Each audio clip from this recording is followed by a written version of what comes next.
Baik, assalamualaikum warahmatullahi wabarakatuh. Eh, Kami di sini dari kelompok 4 akan menemukan untuk perintah-perintah Linux. Oke, pertama, misal kita ingin mengetahui user apa yang kita gunakan, kita tinggal mengetik UMI. Ah, sini ada usernya, nama usernya yaitu Aaf. Lalu kita ingin melihat posisi di mana direktori kita tinggal mengklik pwd. Direktori yang posisi kita berada di direktori home.strip.aaf. Lalu kita ingin melihat isi dari direktori. Kita tinggal mengklik ls. Nah, di sini ada dua yaitu aftest dan new. Lalu kita ingin berpindah ke suatu direktori, kita tinggal cd, lalu misal new. Kita tinggal ls lagi untuk melihat. Nah, di sini berarti kita sudah berada di direktori new. Lalu kita ingin membuat direktori baru, tinggal mkdir, lalu nama direktorinya misal baru ls. Nah, di sini ada baru. Lalu misal kita ingin menghapus direktori tadi, tinggal rmdir baru ls. Nah, sudah tidak ada. Stop. Misal kita ingin menghapus semua komen-komen kita, tinggal clear. Sudah terhapus. Lalu kita ingin membuat suatu file kosong, tinggal touch, lalu nama filenya ini file ls. Ada ini file. Lalu kita ingin menyalin suatu file, kita tinggal cp, lalu nama file yang ingin kita salin ini file, lalu nama file salinan kita ini salin ls. Ada dua yaitu ini file dan ini salin. Kita ingin menghapus file tadi, tinggal rm ini salin ls. Sudah tidak ada. Lalu kita ingin membuka file, kita tinggal sudo nano ini file. Lalu kita tinggal menekan passwordnya. Di sini ada isi dari ini file. Misal kita yang menggantinya,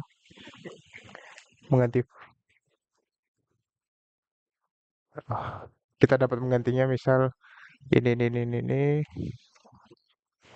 Oke, save. Lalu kita ingin menampilkan isi dari file tadi yang telah kita ubah, tinggal cut ini file. Berikut isi dari filenya. Sudah stop. Mulai ini. Benar. Oke. Mulai. Oke, jadi kita akan mencoba untuk membuat file di mana itu pemiliknya bukan user tapi root. Jadi kita bisa menggunakan sudo touch test root. Nah, jadi kalau misalnya kita lihat, nah kita bisa lihat di test root ini dia pemiliknya root dan kita tidak bisa mengaksesnya. Atau lebih tepatnya kita tidak bisa mengubahnya. Jadi misal kita nano root tanpa sudo, dia tidak akan bisa. Oh, test root. Jadi kalau misalnya kita nano test root, kita tidak akan bisa mengubahnya. Jadi misal ini kita ganti, terus kita write, terus enter, error writing, permission denied. Kenapa? Karena pemiliknya bukan user tapi root. Save modified. Iya.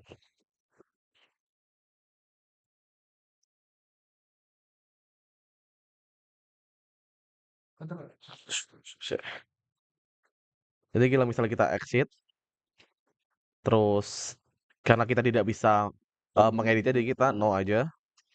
Nah, lalu untuk mengaksesnya kita bisa saja menggunakan sudo. Jadi misal sudo nano test root, terus kita rubah halo.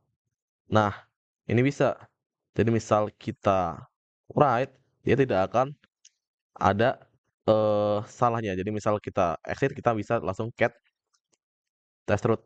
Nah, udah diganti. Nah, untuk merubah kepemilikan dari file tersebut, kita bisa menggunakan chown, kita bisa menggunakan change owner.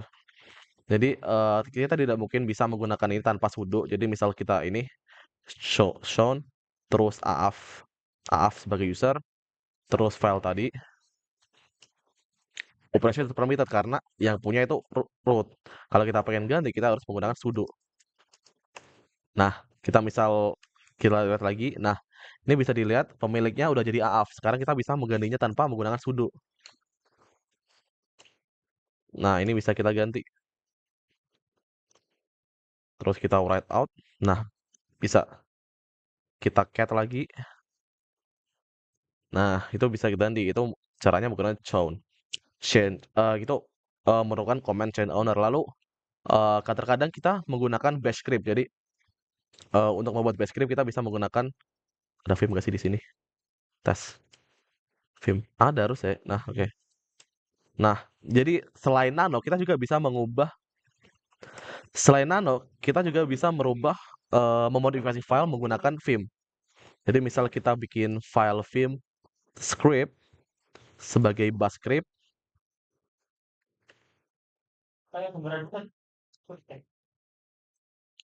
Nah, lalu kita menggunakan shebang.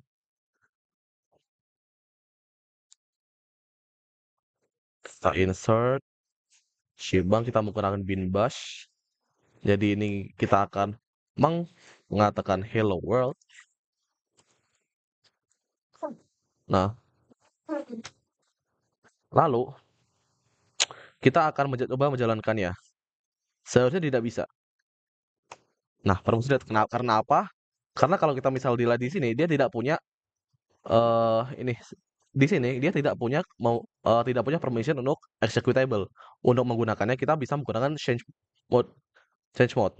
Nah, ini tinggal plus X terus nama file tadi script. Nah, setelah ini kita misal dilihat tadi udah bisa di executable. Udah menjadi executable, kita tinggal memanggilnya. Nah, menjadi hello world. Lalu setelah itu, misal kita ingin menginstal aplikasi, kita bisa menggunakan sudo apt. Kenapa memakai sudo? Karena yang bisa menginstal aplikasi hanya root saja. Install. Oh ya, sebelumnya untuk mengupdate package kita bisa menggunakan sudo apt update. Nah, ini untuk mengupdate registry yang ada di apt. Fast forward. Nah, ini kita bisa lihat di sini itu ada package yang bisa kita upgrade. Jadi kita bisa menggunakan sudo apt upgrade untuk mengupgrade semuanya. Wih, ya kapan tuh?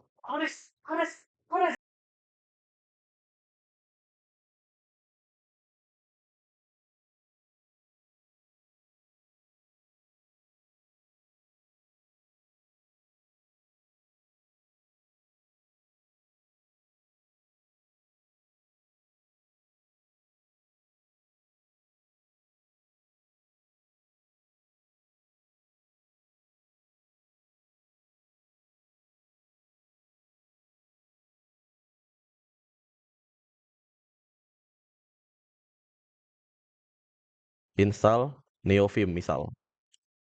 Nah, ini untuk menginstal NeoVim. Nah, ya aku balik. Percepat. Sekarang kita bisa menggunakan NeoVim untuk mengedit file tadi. Nah, sama seperti Vim, tapi NeoVim lebih bagus. Nggak usah tadi. Nah, ini NeoVim itu adalah versi baru dari Vim. Jadi misal, nah itu seperti itu. Jadi, oke. Oke, selanjutnya, bro, Oke, saya akan mendemonstrasikan perintah-perintah Linux khusus untuk bagian jaringan-jaringan komputer. Nah, yang pertama itu ada ifconfig. Nah, ifconfig ini untuk menampilkan IP address dari network-network pada OSL ini. Terus ada lagi versi terbarunya, yaitu IPA. Ini juga sama. Slow banget. Ya.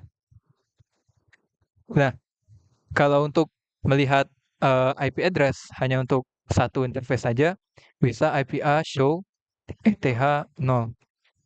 Nah, maka dia akan melihat IP address dari Ethernet 0 saja. Seperti itu.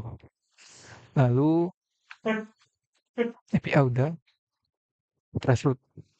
Menggunakan perintah namanya traceroute. Mana ya? Jadi traceroute ini untuk mendeteksi pathway ke target destinasi kita ini nanti. Misalnya google.com. Nah, jadi akan dilihat hostnya berapa dan melewati router apa saja. Seperti itu. Lalu kita akan menggunakan perintah yang paling umum, yang paling sering dipakai itu ping. Ping ini akan memeriksa koneksi kita. Akan perintah ping untuk mengecek konektivitas kita ke tujuan. Misalnya kita ping ke Google itu 888. Nah, itu akan ada data yang terkirim dan data yang masuk. Seperti itu. Lalu menggunakan perintah netstat. Netstat ini untuk melihat port-port yang terbuka. Lalu kalau misalnya kita tulis netstat R, kita akan bisa melihat routing table-nya. Lalu kita akan menggunakan perintah dig. Nah, perintah dig ini untuk melihat DNS dari server yang kita tuju. Misalnya dig google.com. Nah, ini bisa dilihat ada berapa DNS untuk Google. Lalu ada lagi yang serupa dengan dig, yaitu NSLOOKUP.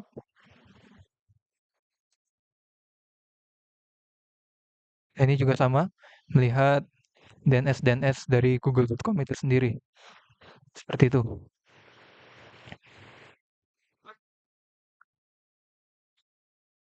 Nah, mungkin sekian untuk perintah-perintah mengenai jaringan komputer di Linux. Terima kasih. Kami dari Kelompok 2. Wassalamualaikum warahmatullahi wabarakatuh.